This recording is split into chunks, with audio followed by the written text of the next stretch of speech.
முல்லை பெரியாறில் புதிய அணை கட்டுவது தொடர்பாக கேரளா ஆய்வு செய்ய மத்திய அரசு அனுமதி வழங்கியுள்ளதற்கு கண்டனம் தெரிவித்துள்ள எம்பி அன்புமணி ராமதாஸ், முதலமைச்சர் தலைமையில் அனைத்துக் கட்சி கூட்டத்தை தமிழக அரசு கூட்ட வேண்டும் என வலியுறுத்தியுள்ளார்.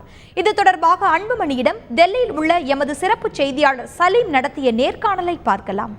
திரு அன்புமணி ராமதாஸ் அவர்கள்கிட்ட கேட்கலாம். சார், நீங்கள் மத்திய அரசோட கூட்டணியில் இருக்கீங்க. இப்போ மத்திய அரசு முல்லை பெரியாறு விவகாரம் தொடர்பாக சுற்றுச்சூழல் அந்த டெஸ்ட் நடத்துறதுக்கு பெர்மிஷன் கொடுத்துட்டாங்க கேரளா அரசுக்கு. இதை நீங்கள் எப்படி பார்க்குறீங்க? உங்கள் தரப்புலேருந்து கண்டனத்தை எப்படி தெரிவிக்க போகிறீங்க?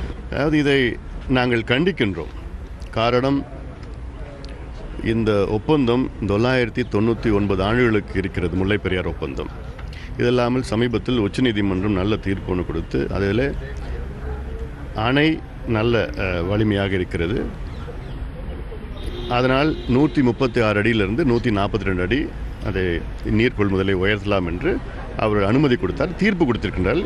பிறகு இதை தேவைப்பட்டால் 152 அடி கூட உயர்த்தலாம் என்று சொல்லியிருக்கின்றார்கள். இந்த நேரத்திலே இப்பொழுது கேரள அரசு நாங்கள் புதிய அணை நாங்கள் கட்டுவோம் என்று சொல்வது இது ஏற்றுக்கொள்ளப்பட முடியாதது. ஆக இந்த என்வாயன்மெண்ட் இம்பேக்ட் ஸ்டடி மத்திய அரசு அனுமதி கொடுத்தது நாங்கள் இதை கண்டிக்கின்றோம்.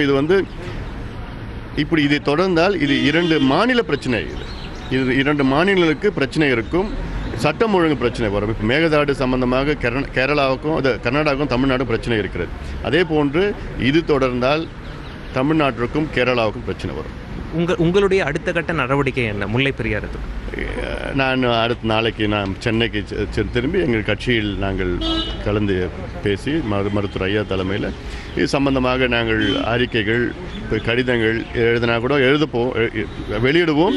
ஆனால் இது சம்பந்தமாக முதலமைச்சர் தலைமையில் அனைத்து கட்சி கூட்டங்களை கூட்ட வேண்டும்.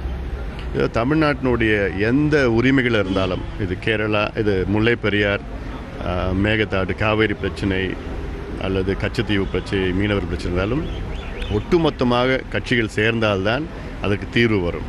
மற்ற மாநிலங்கள் அப்படி தான் நடந்து கொண்டிருக்கின்றார்கள். கேரளா, ஆந்திரா, கர்நாடகாவில் ஒன்றாக சேர்க்கின்ற அந்த கட்சிகள் எல்லாம் அதை பார்த்து நாமும் சேர வேண்டும்.